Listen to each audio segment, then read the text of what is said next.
So, what if I told you that sleep isn't about rest? Not really. What if it's about work? An active, incredibly powerful, and most importantly, hackable process that is the absolute foundation for a successful life.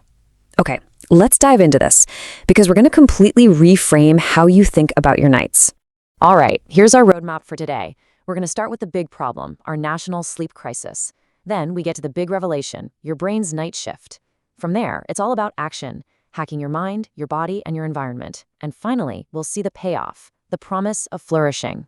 First things first, if you're constantly feeling tired, you have to know this. It is not some personal failure. You are not alone. This is a massive, widespread issue. And honestly, the data from the National Sleep Foundation is, well, it's pretty staggering. And when I say staggering, I mean it. Check this out. The National Sleep Foundation actually graded adults on their sleep satisfaction, and a full 50%, half, got a failing F grade. That means half the adult population is fundamentally unsatisfied with their sleep. Just let that sink in for a second. And you know, the problem isn't just one single thing. It's coming at us from all angles. It's about duration. A whopping 6 out of 10 of us aren't getting enough sleep. It's about just getting to sleep in the first place. And for almost half of us, it's about the struggle of staying asleep.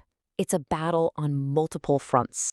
So why does all this matter so much? Because the goal here isn't just to be not tired. The goal is to flourish, to really achieve that peak level of functioning in every part of your life, your happiness, your work, everything.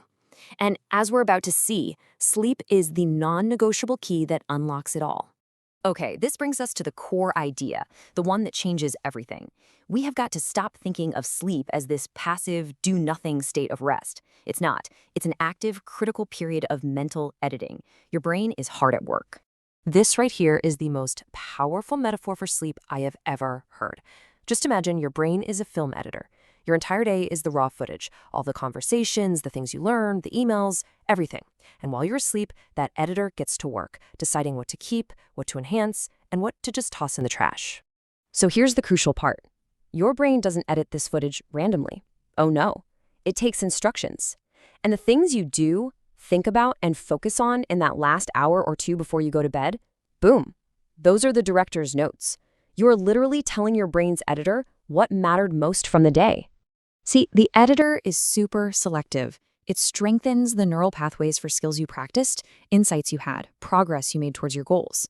But if you don't give it clear notes, it just defaults to whatever was most recent and most emotionally charged, which, let's be honest, for many of us, is mindlessly scrolling social media or watching stressful news. Okay, so if we're the directors, how do we give our editor a better script? This brings us to our first set of hacks, and these are all focused on quieting that racing mind and giving it crystal clear instructions for the night shift.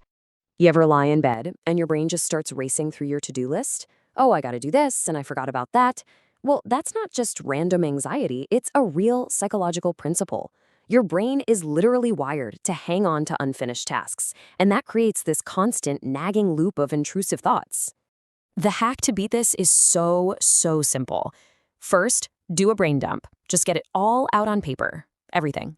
Then, and this is the absolute key, for every single item, you give it a specific plan. Not just call the dentist, but call the dentist tomorrow at 10 a.m. from my office desk.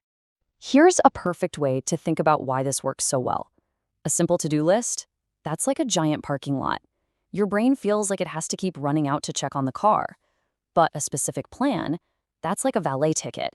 Your brain trusts the valet. It knows the task is handled, and it can finally close that loop.